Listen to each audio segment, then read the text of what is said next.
হও ফাতাফশালু, জেনে রাখবে তোমরা হীনমন্য হয়ে যাবে।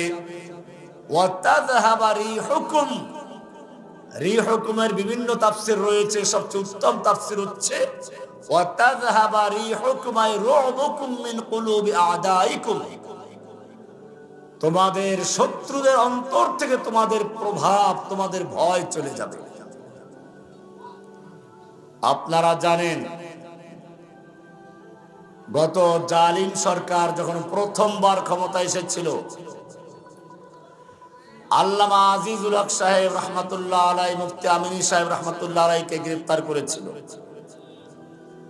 কিন্তু তখন সারা বাংলাদেশ আন্দোলনে ফুঁসে উঠেছিল, যার কারণে সেই সময়ে সরকার কিভাবে শাইখুল হাদিসকে তার দলে নেওয়া যায় সেই চক্রান্তে মেতে উঠেছিল।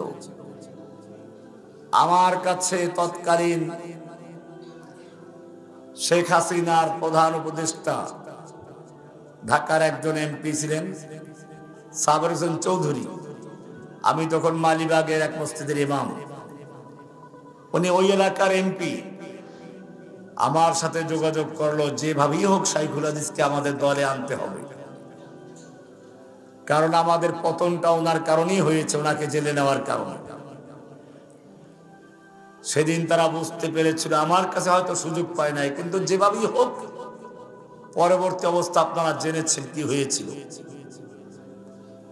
এটা আমাদের দুর্ভাগ্য যে আমাদের মুরব্বীদেরকে তাদের আশপাশের কিছু লোকেরা সবসময় বিক্রি করে দেয়। সেবারে সরকার বুঝতে পেরেছিল আলেমদের সঙ্গে বেয়াদবি করা যাবে না, অর্থাৎ সময় হয় নাই, ওদের সেই শক্তি হয় নাই। এরপরে তারা আরো শক্তি সঞ্চয় করে সমস্ত বাতিল গুলোকে এক ছাতার নিচে এনে 14 গোষ্ঠী গঠন করে এরপরে আবার সেই পুরাতন চেহারায় ফিরে এসেছিল। এবারে তারা প্রথম হামলা করলো সাইদি সাহেবের উপরে, তাকে রাজাকার বলে গ্রেফতার করলো। সেই সময় যদি ঐক্যবদ্ধ ভাবে দলমত নির্বিশেষে সকলে ঝাঁপিয়ে পড়ত, তাহলে পরবর্তীতে আর কাউকে গ্রেফতার করার সুযোগ পেত না। কিন্তু আমরা তখন দেখলাম উনি তো বিশেষ একটা দল করেন, আমাদের দলের কেউ নন, ওনাকে গ্রেফতার করলে আমাদের সমস্যা কোথায়? সাহস পেয়ে গেল। মনে রাখতে হবে, ইসলামের বিভিন্ন বিষয় নিয়ে সাহাবায়ে কেরামদের যুগ থেকে ইখতিলাফ চলে এসেছে, চলবে।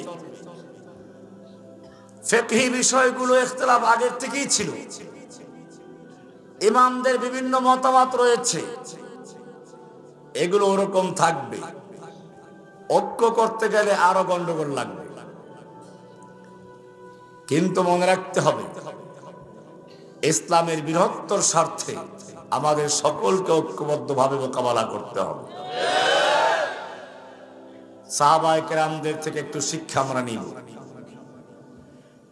আমিরে মুআবিয়া রাদিয়াল্লাহু তাআলা আনহুর সঙ্গে আলীর যুদ্ধ হচ্ছে।